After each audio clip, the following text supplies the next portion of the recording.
Un curso de milagros. Texto. Capítulo 2. La separación y la expiación. 1. Los orígenes de la separación. La capacidad de extenderse es un aspecto fundamental de Dios que Él le dio a su Hijo.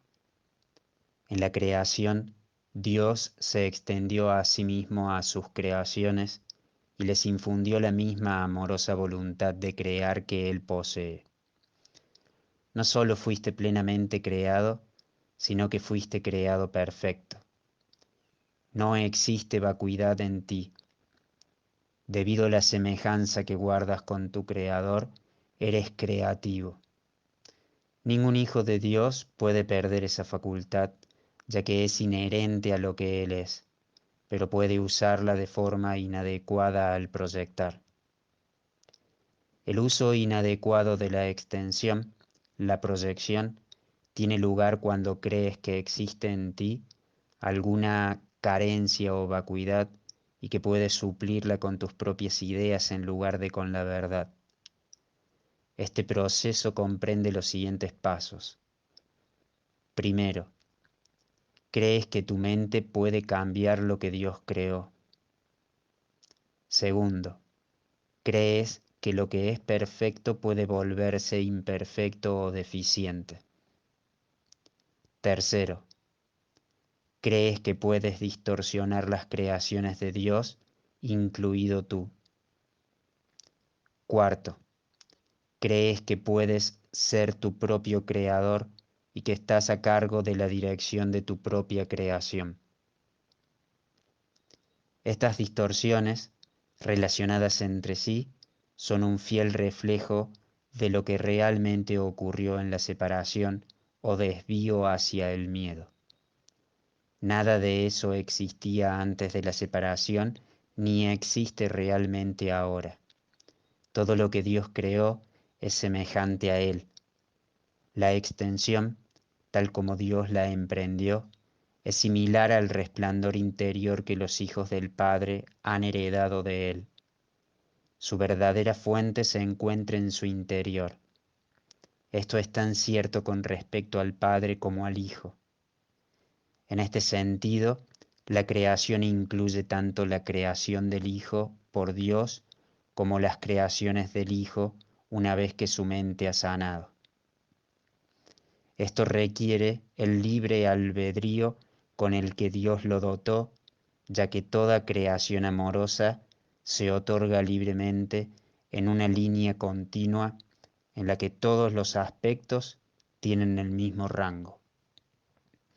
El jardín del Edén, la condición que existía antes de la separación, era un estado mental en el que no se necesitaba nada. Cuando Adán dio oídos a las mentiras de la serpiente, lo único que oyó fueron falsedades. Tú no tienes por qué continuar creyendo lo que no es verdad, a no ser que así lo elijas. Todo ello puede literalmente desaparecer en un abrir y cerrar de ojos, porque no es más que una percepción falsa. Lo que se ve en sueños parece ser muy real. Lo que es más, en la Biblia se menciona que sobre Adán se abatió un profundo sueño, mas no se hace referencia en ninguna parte a que haya despertado. El mundo no ha experimentado todavía ningún despertar o renacimiento completo. Un renacer así es imposible mientras sigas proyectando o creando falsamente. No obstante, la capacidad de extender tal como Dios te extendió, su espíritu, permanece todavía dentro de ti. En realidad, esta es tu única alternativa, pues se te dio el libre albedrío para que te deleitaras creando lo perfecto. Todo miedo se reduce en última instancia a la básica percepción errónea de que tienes la capacidad de usurpar el poder de Dios. Por supuesto, no puedes hacer eso ni jamás pudiste haberlo hecho. En esto se basa el que puedas escaparte del miedo. Te liberas cuando aceptas la expiación, lo cual permite que te des cuenta de que en realidad tus errores nunca ocurrieron. Solo después del sueño profundo que se abatió sobre Adán, pudo éste experimentar pesadillas. Si de repente se enciende una luz cuando alguien está teniendo un sueño aterrador, puede que inicialmente interprete la luz como parte de su sueño y tenga miedo de ella. Sin embargo, cuando despierte, la percibirá correctamente como su liberación del sueño, al que dejará entonces de atribuir realidad. Esta liberación no se basa en ilusiones. El conocimiento que ilumina no solo te libera, sino que también te muestra claramente que eres libre.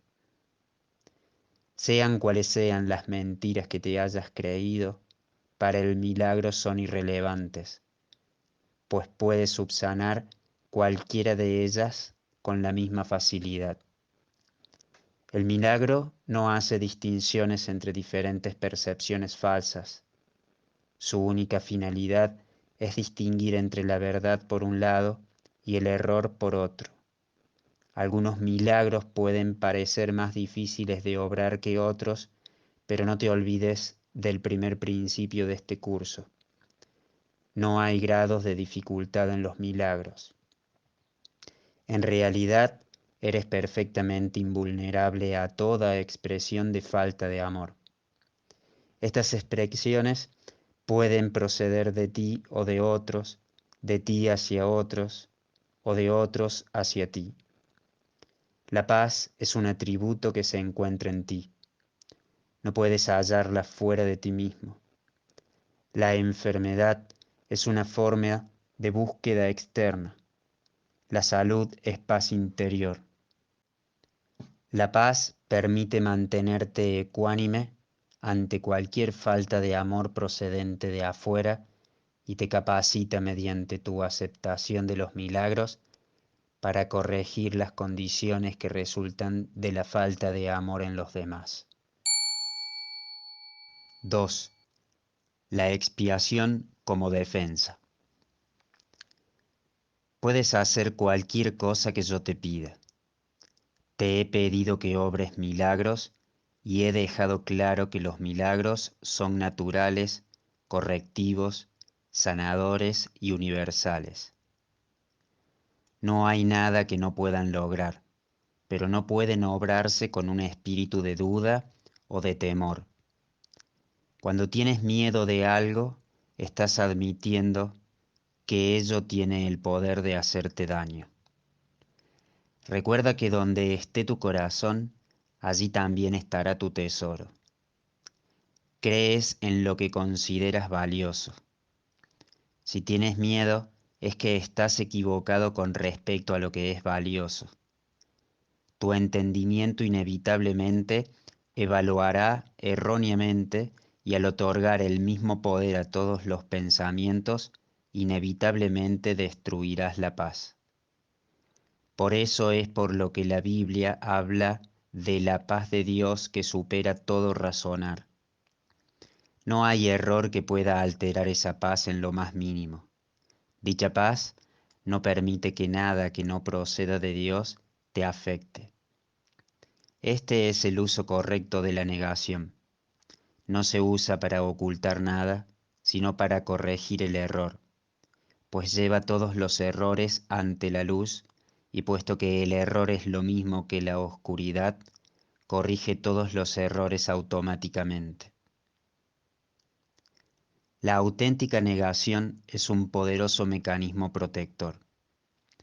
Puedes y debes negar toda creencia de que el error puede hacerte daño.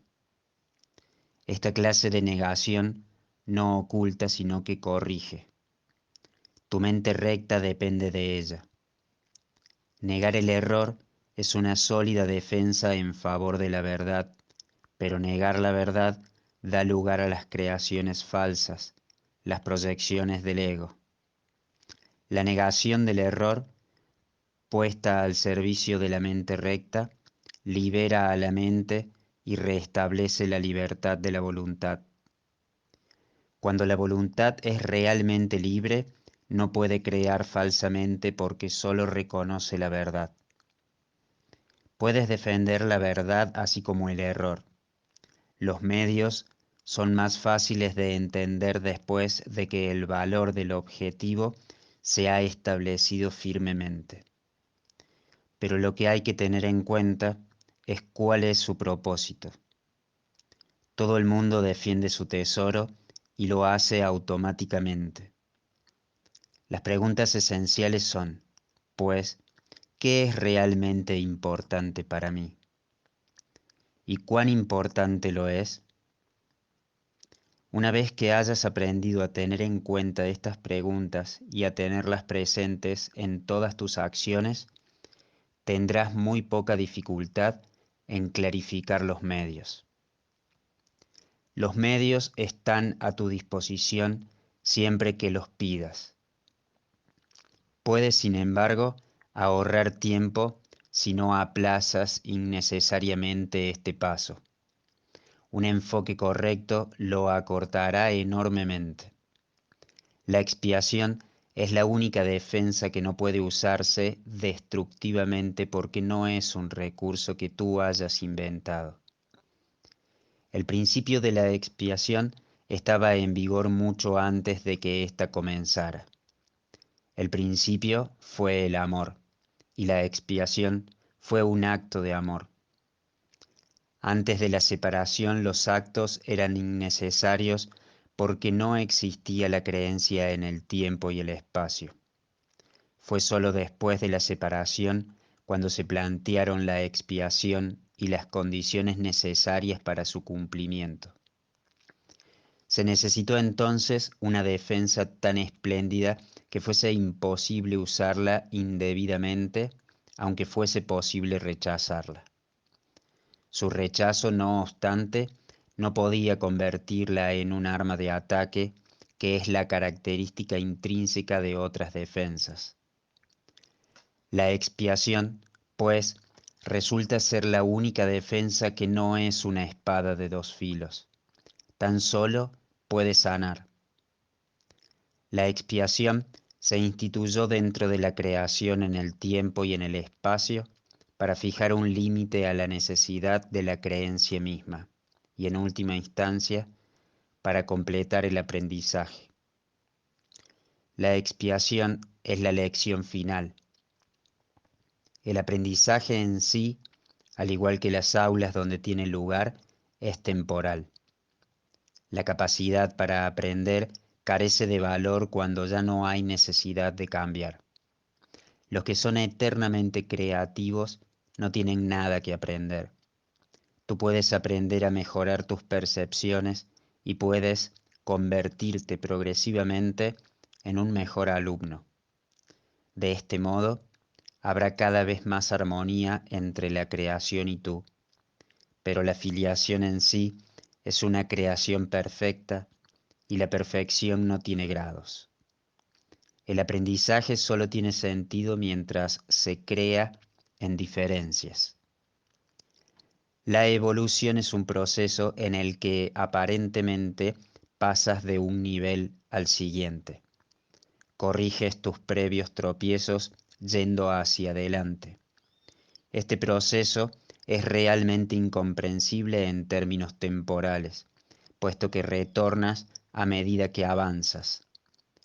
La expiación es el medio a través del cual puedes liberarte del pasado a medida que avanzas, pues desvanece los errores que cometiste en el pasado, haciendo de este modo innecesario el que sigas volviendo sobre tus pasos sin avanzar hacia tu retorno.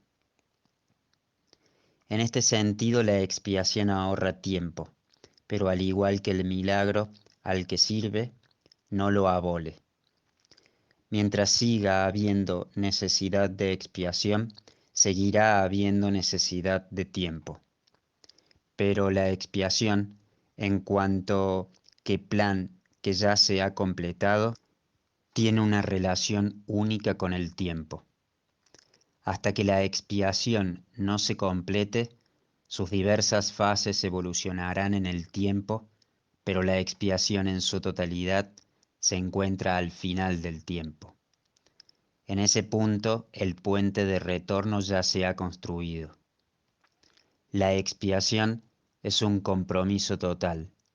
Puede que aún asocies esto con perder, equivocación esta que todos los hijos de Dios separados cometen de una u otra forma. Resulta difícil creer que una defensa que no puede atacar sea la mejor defensa. Eso es lo que se quiere decir con los mansos heredarán la tierra. Literalmente, se apoderarán de ella debido a su fortaleza. Una defensa de doble filo es intrínsecamente débil precisamente porque tiene dos filos y puede volverse contra ti inesperadamente. Esta posibilidad no se puede controlar excepto con milagros.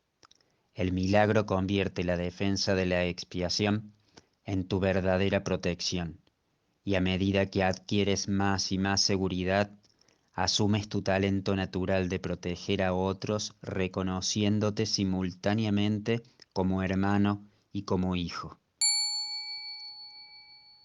3. El altar de Dios. Solo puedes aceptar la expiación dentro de ti liberando la luz interior. Desde la separación, las defensas se han usado casi exclusivamente para defenderse contra la expiación y mantener así vigente la separación. Generalmente, esto se manifiesta como una necesidad de proteger al cuerpo. Las múltiples fantasías corporales a las que las mentes se entregan proceden de la creencia distorsionada de que el cuerpo puede usarse como un medio para alcanzar la expiación. Percibir el cuerpo como un templo es únicamente el primer paso en el proceso de corregir esta distorsión, ya que sólo la altera en parte. Dicha percepción del cuerpo ciertamente reconoce que la expiación en términos físicos es imposible. El siguiente paso, no obstante, es darse cuenta de que un templo no es en modo alguno una estructura. Su verdadera santidad reside en el altar interior en torno al cual se erige la estructura. Hacer hincapié en estructuras hermosas es señal de que se teme a la expiación y de que no se está dispuesto a llegar al altar en sí. La auténtica belleza del templo no puede verse con los ojos físicos. La visión espiritual, por otra parte, al ser una visión perfecta, no puede ver la estructura en absoluto. Puede, no obstante, ver el altar con perfecta claridad. Para que la eficacia de la expiación sea perfecta, a ésta le corresponde estar en el centro del altar interior, desde donde subsana la percepción y restituye la plenitud de la mente. Antes de la separación, la mente era invulnerable al miedo, ya que el miedo no existía. Tanto la separación como el miedo son creaciones falsas que tienen que deshacerse a fin de que se pueda restaurar el templo y abrir el altar para que reciba la expiación.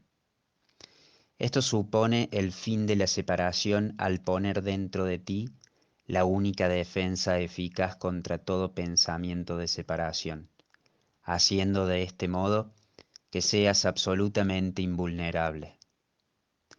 El que todos acepten la expiación es solo cuestión de tiempo. Tal vez parezca que esto contradice su libre albedrío, dada la inevitabilidad de la decisión final, pero en realidad no es así. Puedes aplazar lo que tienes que hacer y eres capaz de enormes dilaciones, pero no puedes desvincularte completamente de tu Creador, quien fija los límites de tu capacidad para crear falsamente. Una voluntad aprisionada engendra una situación tal que llevada al extremo se hace completamente intolerable. La resistencia al dolor puede ser grande, pero no es ilimitada. A la larga, todo el mundo empieza a reconocer, por muy vagamente que sea, que tiene que haber un camino mejor. A medida que este reconocimiento se arraiga más, acaba por convertirse en un punto decisivo en la vida de cada persona. Esto finalmente vuelve a despertar la visión espiritual y al mismo tiempo mitiga el apego a la visión física. Este alternar entre los dos niveles de percepción se experimenta normalmente como un conflicto que puede llegar a ser muy agudo. Aún así, el desenlace final es tan inevitable como Dios.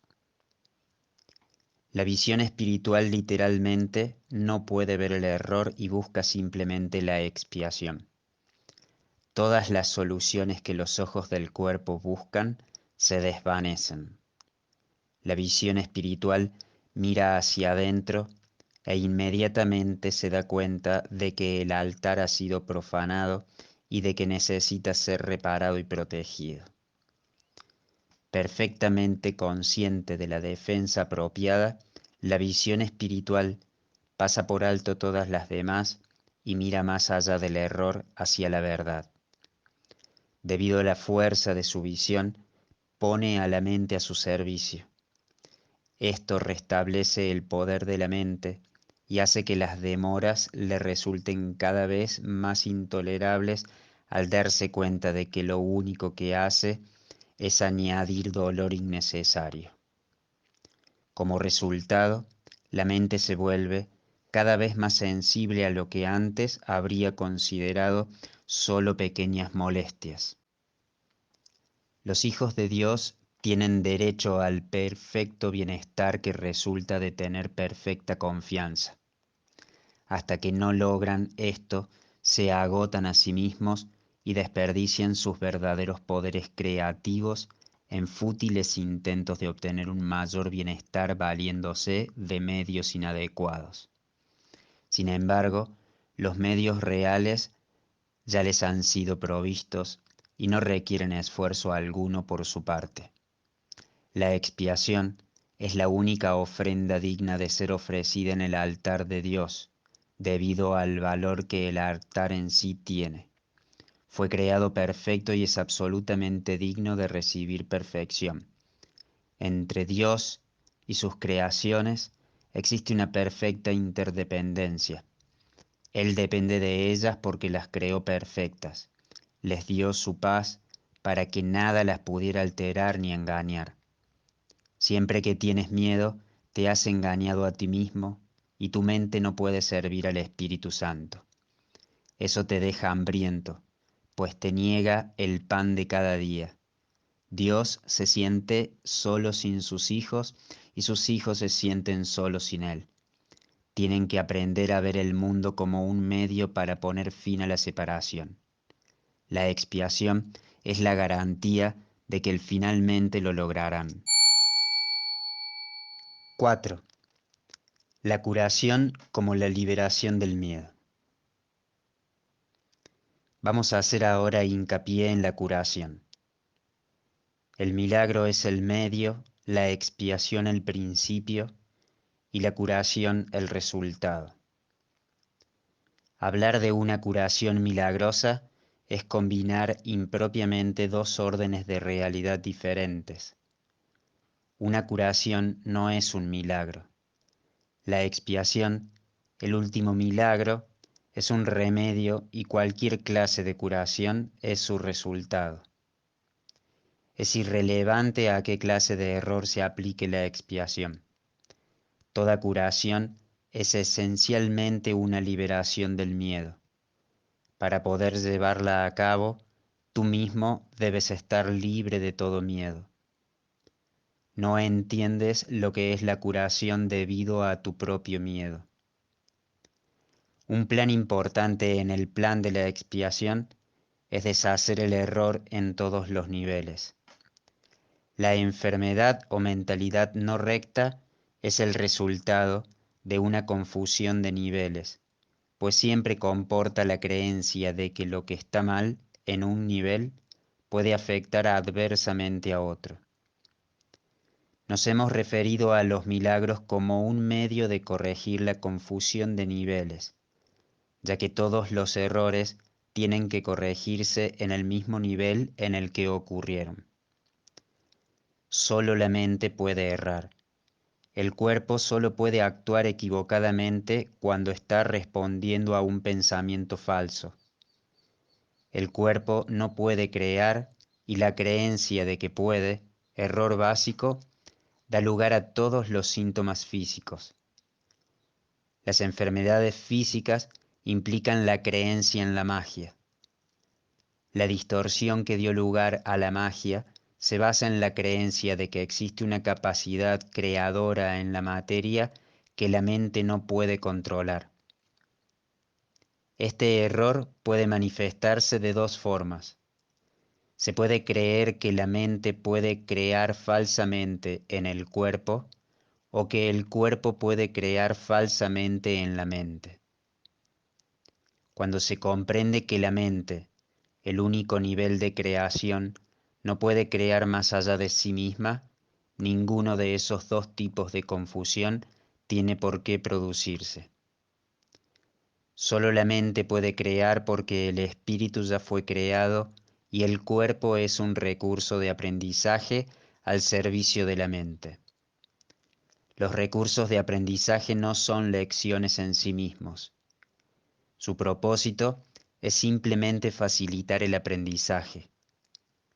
Lo peor que puede ocurrir cuando se usan indebidamente es que no lo faciliten. De por sí, un recurso de aprendizaje no puede producir errores en el aprendizaje. El cuerpo, si se le entiende correctamente, comparte la invulnerabilidad de la expiación en lo que respecta a las defensas de doble filo. Ello es así no porque sea un milagro, sino porque de por sí no da lugar a interpretaciones falsas. El cuerpo es sencillamente parte de tu experiencia en el mundo físico. Se puede exagerar el valor de sus capacidades y con frecuencia se hace. Sin embargo, es casi imposible negar su existencia en este mundo. Los que lo hacen se dedican a una forma de negación particularmente inútil. En este caso, el término inútil significa únicamente que no es necesario proteger a la mente negando lo no mental. Si uno niega este desafortunado aspecto del poder de la mente, está negando también el poder mismo. Todos los remedios materiales que aceptas como medicamento para los males corporales son reafirmaciones de principios mágicos. Este es el primer paso que nos conduce a la creencia de que el cuerpo es el causante de sus propias enfermedades. El segundo paso en falso es tratar de curarlo por medio de agentes no creativos.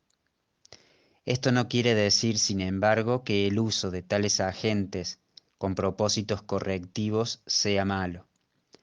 A veces, la enfermedad tiene tan aprisionada la mente que temporalmente le impide a la persona tener acceso a la expiación.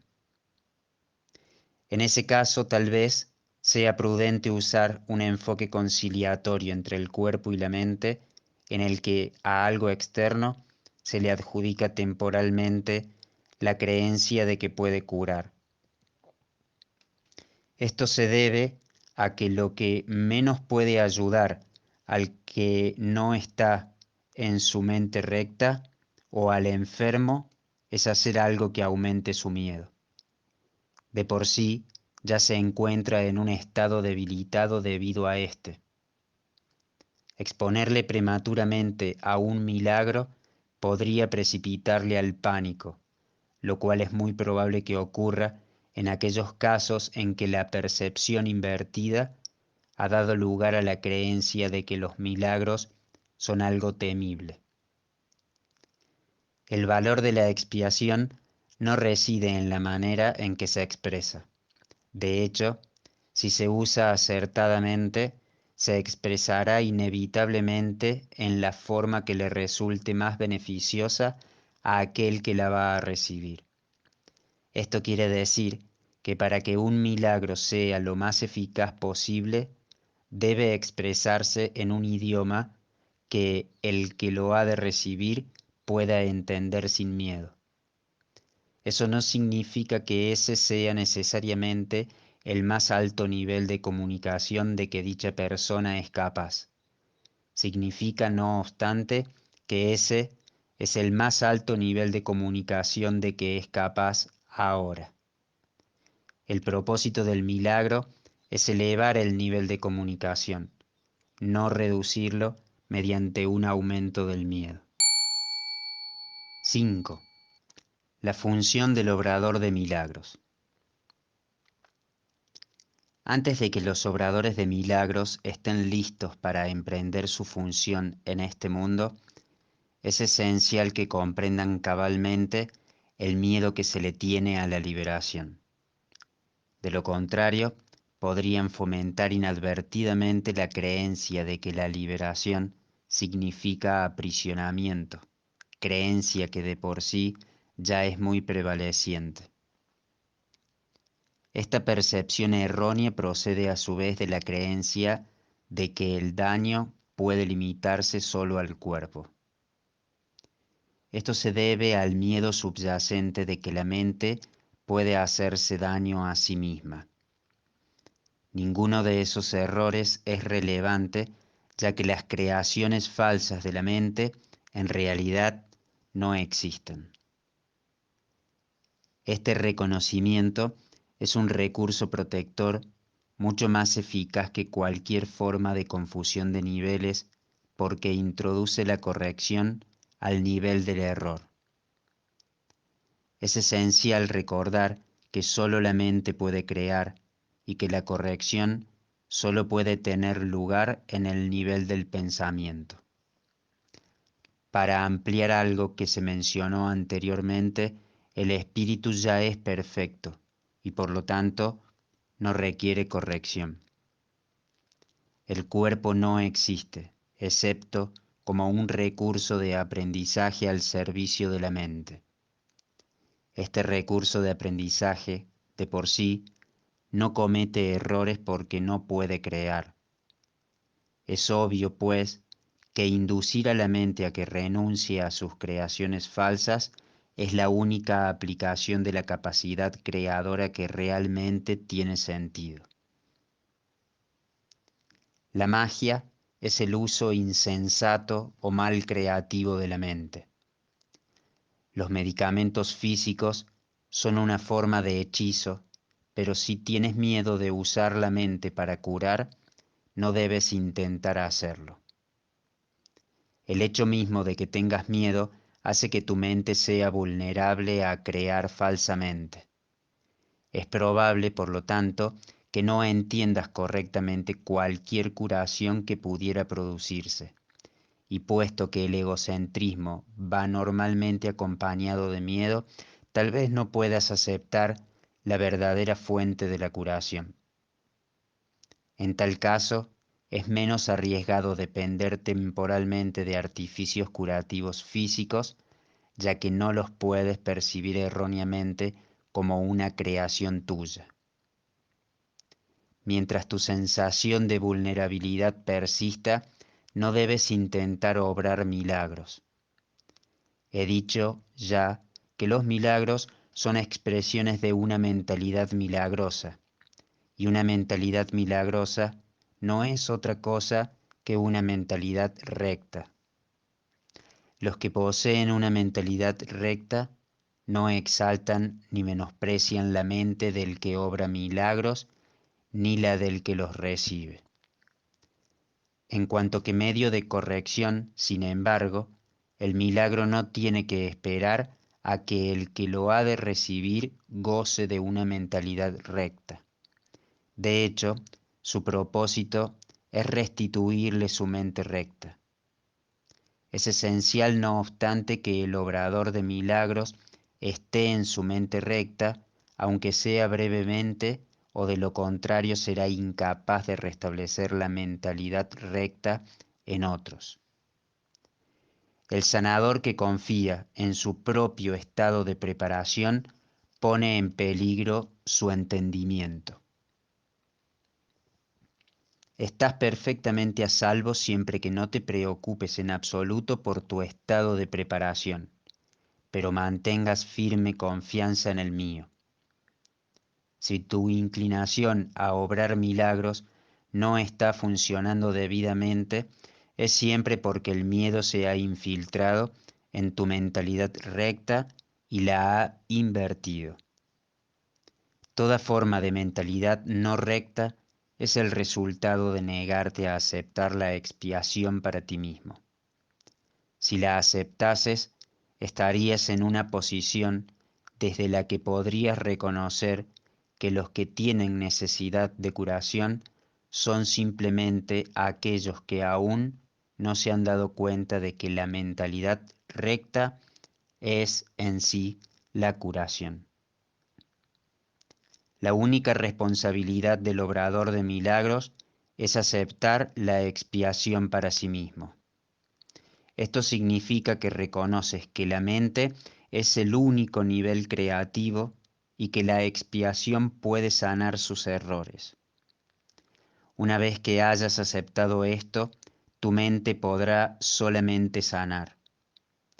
Al negarle a tu mente cualquier potencial destructivo y restituir de nuevo sus poderes estrictamente constructivos, te colocas en una posición desde la que puedes eliminar la confusión de niveles en otros.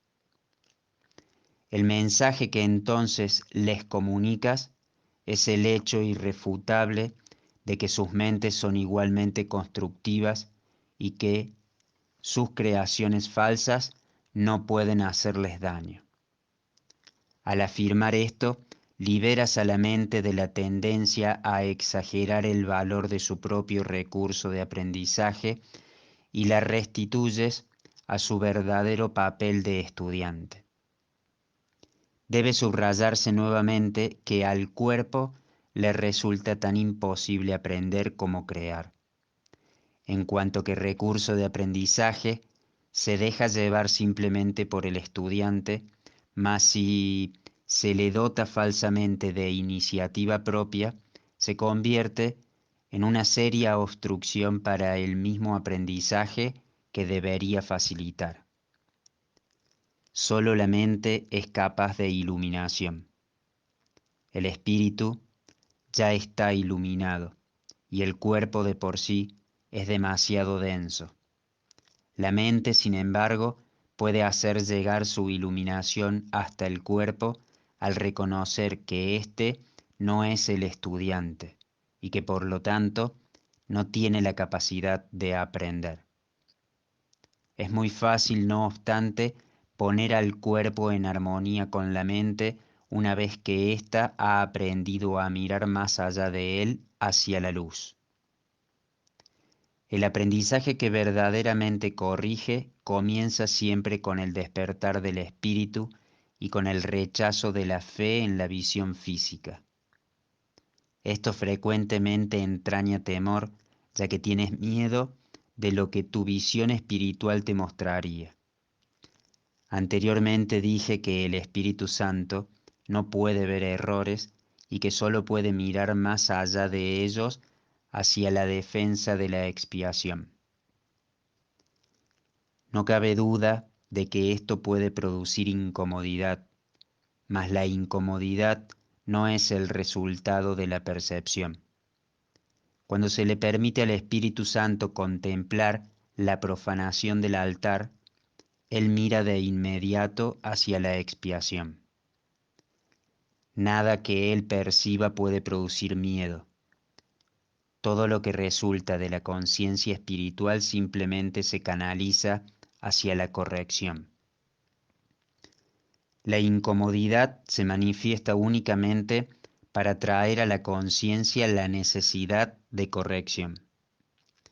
El miedo a la curación surge, en última instancia, de no estar uno completamente dispuesto a aceptar que la curación es necesaria. Lo que el ojo físico ve no es correctivo ni tampoco es posible corregir el error mediante ningún medio físicamente visible.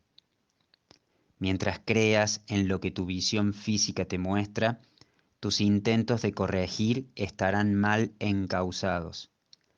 La verdadera visión queda nublada porque te resulta intolerable ver tu propio altar profanado. Mas como el altar ha sido profanado, tu estado se torna doblemente peligroso a menos que percibas que así ha sido. Curar es una habilidad que se desarrolló después de la separación, antes de la cual era innecesaria. Es temporal, al igual que todos los aspectos de la creencia en el tiempo y en el espacio. Mientras el tiempo continúe, no obstante, la curación seguirá siendo necesaria como medio de protección. Esto se debe a que la curación se basa en la caridad, y la caridad es una forma de percibir la perfección en otro aun cuando no puedas percibirla en ti mismo. La mayoría de los conceptos más elevados que ahora eres capaz de concebir dependen del tiempo. La caridad, en realidad, no es más que un pálido reflejo de un amor mucho más poderoso y todo abarcador que se encuentra mucho más allá de cualquier forma de caridad que te hayas podido imaginar hasta ahora. La caridad es esencial para la mentalidad recta, aun en la pequeña medida en que ahora puedas alcanzarla. La caridad es una manera de ver a otro como si ya hubiese llegado mucho más allá de lo que en realidad ha logrado en el tiempo hasta ahora. Puesto que su pensamiento tiene fallos, no puede ver que la expiación es para él, pues de otro modo no tendría necesidad de caridad. La caridad que se le concede es a la vez una confirmación de que necesita ayuda, así como el reconocimiento de que la aceptará. Estas dos percepciones denotan claramente su dependencia del tiempo, haciendo patente el hecho de que la caridad opera todavía dentro de las limitaciones de este mundo. Dije anteriormente que sólo la revelación trasciende el tiempo. El milagro, al ser una expresión de caridad, tan solo puede acortarlo. Hay que entender, no obstante, que cuando le ofreces un milagro a otro, estás acortando su sufrimiento y el tuyo. Esto corrige tanto retroactivamente como progresivamente. A. Principios especiales de los obradores de milagros. Primero, el milagro elimina la necesidad de tener preocupaciones de rango inferior. Puesto que es un intervalo de tiempo fuera del patrón habitual, las consideraciones normales con respecto al tiempo y al espacio no le aplican. Cuando obres un milagro, yo haré los arreglos necesarios para que el tiempo y el espacio se ajusten a él. Segundo, es esencial hacer una clara distinción entre lo que se crea y lo que se fabrica. Toda forma de curación se basa en esta corrección fundamental de percepción de niveles. Tercero, nunca confundas la mentalidad recta con la mentalidad errada. Reaccionar ante cualquier clase de error de otra forma que no sea con un deseo de sanar es una expresión de esa confusión. Cuarto, el milagro es siempre la negación de ese error y la afirmación de la verdad. Solo la mentalidad recta puede corregir de forma que sus efectos sean reales.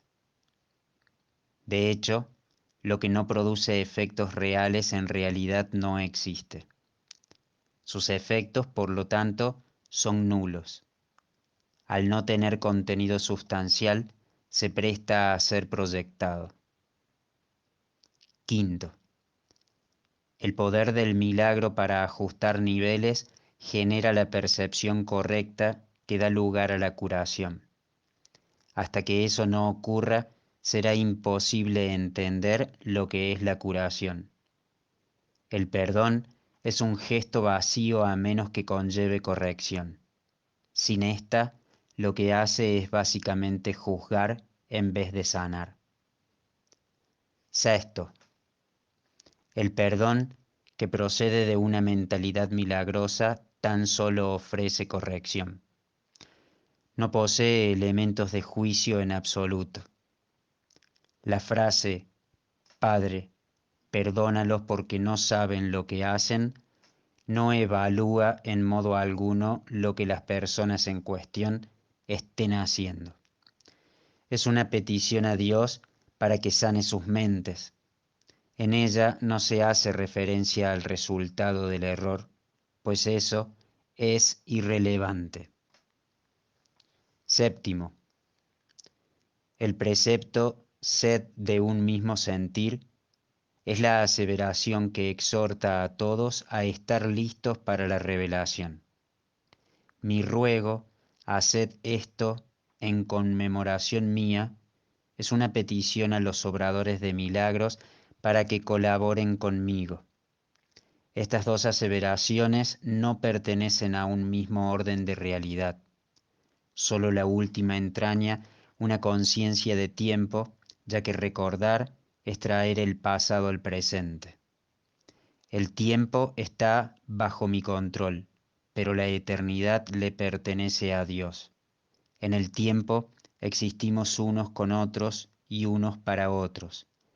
En la eternidad coexistimos con Dios. Octavo, puedes hacer mucho en favor de tu propia curación y la de los demás si en situaciones en las que se requiere tu ayuda piensas de la siguiente manera. Estoy aquí únicamente para ser útil. Estoy aquí en representación de aquel que me envió. No tengo que preocuparme por lo que debo decir ni por lo que debo hacer, pues aquel que me envió me guiará.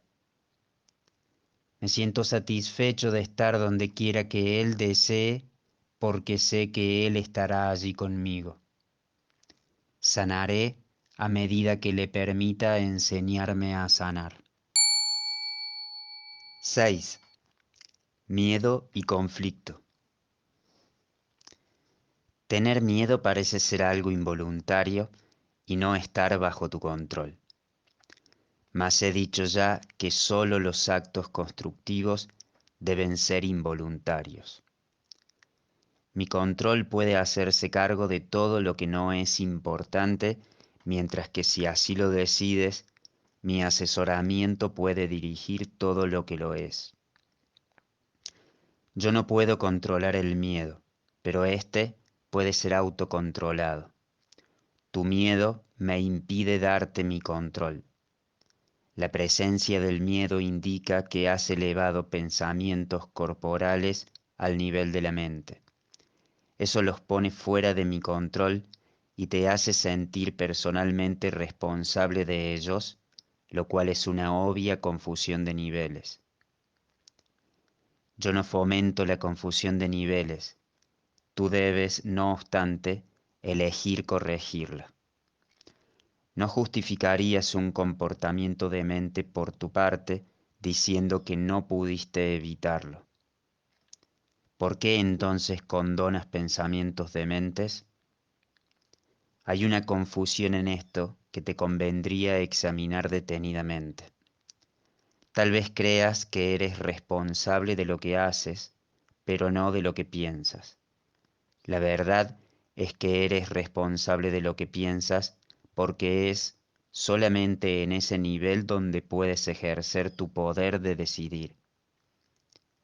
Tus acciones son el resultado de tus pensamientos. No puedes separarte de la verdad otorgándole autonomía al comportamiento. Este lo controlo yo automáticamente tan pronto como pongas tu pensamiento bajo mi dirección. Siempre que tienes miedo, es señal inequívoca de que le has permitido a tu mente crear falsamente y de que no me has permitido guiarla. De nada sirve pensar que controlando los resultados de cualquier pensamiento falso se pueda producir una curación. Cada vez que tienes miedo es porque has tomado una decisión equivocada. Esta es la razón por la que te sientes responsable de ello. Tienes que cambiar de mentalidad, no de comportamiento, y eso es cuestión de que estés dispuesto a hacerlo. No necesitas orientación alguna excepto a nivel mental. La corrección debe llevarse a cabo únicamente en el nivel en el que el cambio es posible. El cambio no tiene ningún sentido en el nivel de los síntomas donde no puede producir resultados.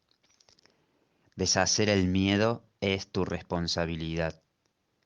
Cuando pides que se te libere del miedo, estás implicando que no lo es. En lugar de ello, deberías pedir ayuda para cambiar las condiciones que lo suscitaron. Esas condiciones siempre entrañan el estar dispuesto a permanecer separado. A ese nivel tú puedes evitarlo. Eres demasiado tolerante con las divagaciones de tu mente y condonas pasivamente sus creaciones falsas. El resultado particular no importa. Lo que importa es el error fundamental. La corrección es siempre la misma. Antes de decidir hacer algo, pregúntame si tu elección está de acuerdo con la mía. Si estás seguro de que lo está, no tendrás miedo. El miedo es siempre un signo de tensión que surge cuando hay conflicto entre lo que deseas y lo que haces. Esta situación se presenta de dos maneras. Primera, puedes elegir hacer cosas conflictivas, ya sea simultánea o sucesivamente. Esto da lugar a un comportamiento conflictivo, lo cual te resulta intolerable porque la parte de la mente que quiere hacer otra cosa se enfurece. Segunda, puedes comportarte de acuerdo a como crees que debes, mas sin querer hacerlo realmente. Esto da lugar a un comportamiento congruente, pero conlleva gran tensión. En ambos casos, la mente y el comportamiento están en desacuerdo, lo cual da lugar a una situación en la que estás haciendo algo que realmente no quieres hacer. Esto suscita una sensación de coerción que normalmente produce furia y es muy probable que también dé lugar a proyecciones. Siempre que tienes miedo es porque aún estás indeciso. Tu mente se encuentra por lo tanto dividida y tu comportamiento inevitablemente se vuelve errático. La corrección a nivel del comportamiento puede cambiar el error del primer tipo al segundo, mas no elimina el miedo. Es posible alcanzar un estado en el que dejas que yo guíe tu mente sin ningún esfuerzo consciente por tu parte, mas ello requiere un grado de buena voluntad que tú aún no has desarrollado. El Espíritu Santo no puede pedirte que hagas más de lo que estás dispuesto a hacer. La fuerza para hacer lo que Él te pide procede de una firme resolución por tu parte. Hacer la voluntad de Dios no produce ninguna tensión una vez que reconoces que su voluntad es también la tuya. La lección en este caso es muy sencilla, aunque muy fácil de pasar por alto. Voy por lo tanto a repetirla y te exhorto a que escuches atentamente. Solo tu mente puede producir miedo. Hace eso cada vez que está en conflicto con respecto a lo que quiere, lo cual inevitablemente produce tensión, ya que existen discrepancias entre lo que se quiere y lo que se hace al respecto. Eso solo puede corregirse aceptando un objetivo unificado. El primer paso correctivo para deshacer el error es darse cuenta, antes que nada, de que todo conflicto es siempre una expresión de miedo. Dite a ti mismo que de alguna manera tienes que haber decidido no amar, ya que de otro modo el miedo no habría podido hacer presa en ti. A partir de ahí, todo el proceso correctivo se reduce a una serie de pasos programáticos dentro del proceso más amplio de aceptar que la expiación es el remedio. Estos pasos pueden resumirse de la siguiente forma. Reconoce en primer lugar que lo que estás experimentando es miedo. El miedo procede de una falta de amor. El único remedio para la falta de amor es el amor perfecto. El amor perfecto es la expiación. He subrayado que el milagro, la expresión de la expiación, es siempre un gesto de respeto del que es digno para con otro que es digno también. El reconocimiento de esa dignidad lo restablece la expiación. Resulta obvio, por lo tanto, que cuando tienes miedo, te has colocado a ti mismo en una posición en la que necesitas la expiación. Has actuado sin amor al haber elegido sin amor. Esta es precisamente la situación para la que se instituyó la expiación. La necesidad del remedio inspiró su establecimiento. Mientras te limites a reconocer únicamente la necesidad del remedio, seguirás teniendo miedo. Sin embargo, tan pronto como aceptes el remedio, habrás deshecho el miedo. Así es como tiene lugar la verdadera curación. Todo el mundo experimenta miedo. Sin embargo, no se requeriría más que una pequeña dosis de recto pensar para que uno pudiese darse cuenta de por qué se produce. Son muy pocos los que aprecian el verdadero poder de la mente y nadie permanece totalmente consciente de él todo el tiempo. No obstante, si esperas librarte del miedo, hay algunas cosas que debes comprender y comprender plenamente. La mente es muy poderosa y jamás pierde su fuerza creadora.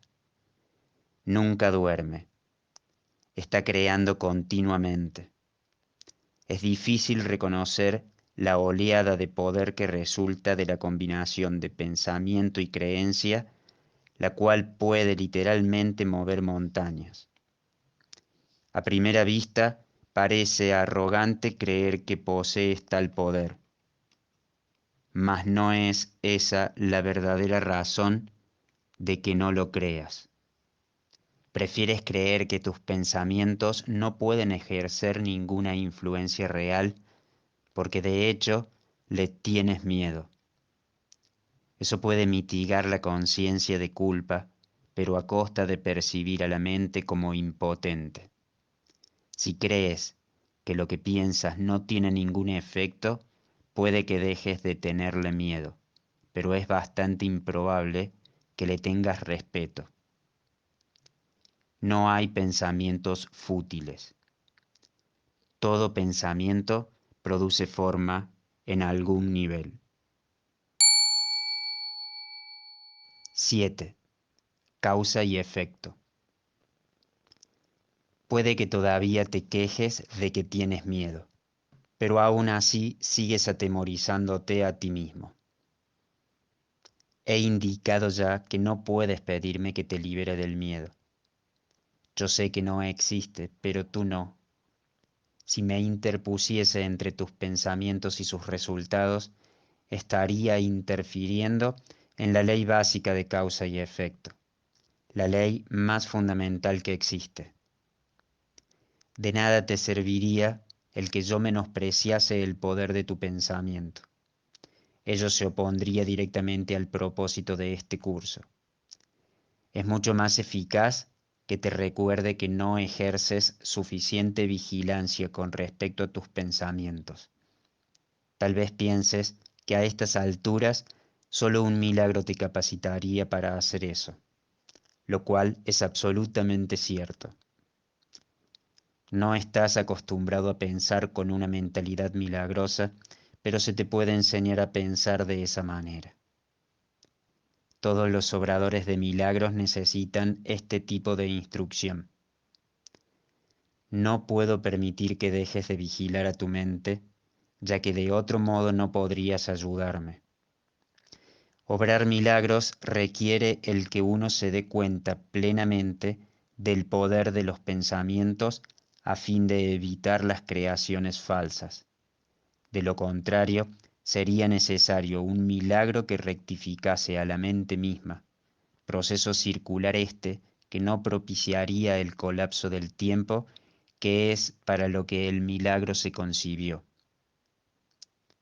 El obrador de milagros debe poseer un genuino respeto por la verdadera ley de causa y efecto como condición previa para que se produzca el milagro. Tanto el milagro como el miedo proceden de pensamientos. Si no eres libre de elegir uno, tampoco serás libre de elegir el otro. Al elegir el milagro, rechazas el miedo aunque solo sea temporalmente. Te has sentido temeroso de todo el mundo y de todas las cosas. Tienes miedo de Dios, de mí y de ti mismo. Nos has percibido erróneamente o creado falsamente y crees en lo que has fabricado. No habrías podido hacer nada de eso si no hubieses tenido miedo de tus pensamientos. Los temerosos no pueden sino crear falsamente, puesto que perciben erróneamente la creación. Cuando creas falsamente, no puedes sino sufrir. El principio de causa y efecto se convierte ahora en un verdadero catalizador, aunque solo sea temporalmente. En realidad, causa es un término que le corresponde propiamente a Dios, y su efecto es su Hijo. Esto supone una serie de relaciones de causa y efecto completamente diferentes de la que tú introduces en tus creaciones falsas. El conflicto fundamental en este mundo es, pues, entre la creación y la creación falsa. Todo miedo está implícito en la segunda y todo amor en la primera. El conflicto es, por lo tanto, entre el amor y el miedo. Ya hemos dicho que crees que no puedes controlar el miedo porque tú mismo lo inventaste, y tu creencia en él parece ponerlo fuera de tu control. Sin embargo, todo intento de resolver el error tratando de dominar el miedo es inútil. De hecho, eso no hace más que corroborar su poder al asumirse que necesita ser dominado. La verdadera solución descansa enteramente en alcanzar el dominio por medio del amor. En el ínterin, no obstante, la sensación de conflicto es inevitable, ya que te has colocado a ti mismo en una posición en la que crees en el poder de algo que no existe. La nada y el todo no pueden coexistir. Creer en uno es negar el otro. El miedo no es nada realmente y el amor lo es todo.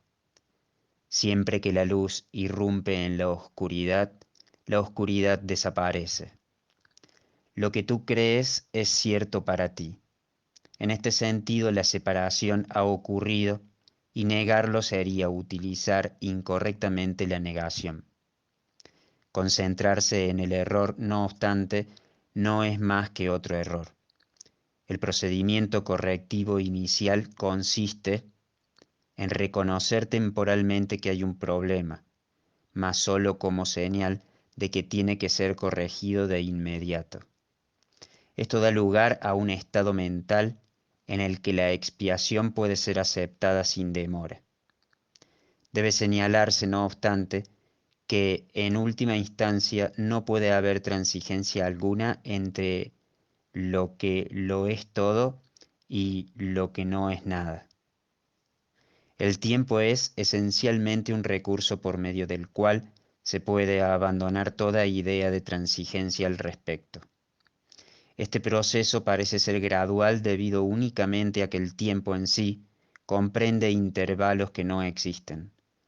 La creación falsa hizo que esto fuese necesario como recurso de corrección. La aseveración, porque tanto amó Dios al mundo, que le dio su unigénito Hijo, para que todo el que crea en él no perezca, mas tenga vida eterna, necesita solamente una leve corrección para que tenga sentido en este contexto. Se lo dio a su unigénito Hijo. Debe observarse con especial atención que Dios tiene solamente un Hijo. Si todas las creaciones de Dios son hijos suyos, cada una de ellas tiene que ser parte integral de toda la filiación. La filiación, en su unicidad, trasciende la suma de todas sus partes. Este hecho, no obstante, queda velado mientras falte una sola de ellas. Por eso es por lo que en última instancia el conflicto no se puede resolver hasta que todas las partes de la filiación hayan retornado. Solo entonces podrá comprenderse lo que en el verdadero sentido de la palabra significa la plenitud. Cualquier parte de la filiación puede creer en el error o en la incompleción si así lo elige. Sin embargo, si lo hace, estará creyendo en la existencia de algo que no existe. Lo que corrige este error es la expiación. Ya he hablado brevemente acerca de la condición de estar listo, pero tal vez pueda ser útil mencionar aquí algunos puntos adicionales. Estar listo es solo el requisito previo para que se pueda lograr algo. No se debe confundir una cosa con la otra. Tan pronto como se da la condición de estar listo, también se da en cierta medida el deseo de querer lograr algo, si bien este no es necesariamente un deseo indiviso.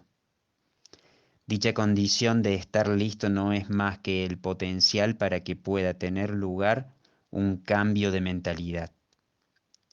La confianza no podrá desarrollarse plenamente mientras no se haya alcanzado un dominio total. Hemos tratado ya de corregir el error fundamental de que es posible dominar el miedo y hemos enfatizado que el verdadero dominio solo se puede alcanzar por medio del amor. Estar listo es solo el comienzo de la confianza. Tal vez pienses que esto implica que tiene que transcurrir mucho tiempo entre el momento en que estás listo y aquel en el que alcanzas el dominio. Pero permíteme recordarte que el tiempo y el espacio están bajo mi control. 8. El significado del juicio final. Una de las maneras en que puedes corregir la confusión entre la magia y los milagros es recordando que tú no te creaste a ti mismo. Tiendes a olvidarte de esto cuando te vuelves egocéntrico, lo cual te coloca en una posición en la que es prácticamente inevitable creer en la magia. La voluntad de crear te fue dada por tu creador, quien estaba expresando esa misma voluntad en su creación. puesto que la capacidad de crear reside en la mente, todo lo que creas es necesariamente una cuestión de voluntad. De ello se desprende también que lo que haces por tu cuenta es real para ti, mas no lo es en la mente de Dios. Esta distinción básica conduce directamente al verdadero significado del juicio final. El juicio final es una de las ideas más atemorizantes de tu sistema de pensamiento. Eso se debe a que no entiendes lo que es. Juzgar no es un atributo de Dios. El juicio final se originó a raíz de la separación como uno de los muchos recursos de aprendizaje que se incluyeron en el plan general. Del mismo modo en que la separación abarcó un período de millones de años, así el juicio final se extenderá por un período igualmente largo o tal vez aún más largo. Su duración, no obstante, puede acortarse enormemente mediante los milagros, el recurso que acorta el tiempo, pero que no lo abole. Si un número suficiente de nosotros llega a alcanzar una mentalidad verdaderamente milagrosa, este proceso de acortar el tiempo puede llegar a ser virtualmente inconmensurable. Es esencial, no obstante, que te liberes a ti mismo del miedo cuanto antes, pues tienes que escapar del conflicto si es que has de llevar paz a otras mentes.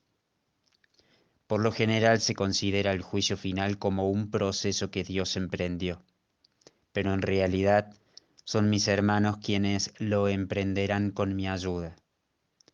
El juicio final es la última curación en vez de un reparto de castigos, por mucho que pienses que los castigos son merecidos.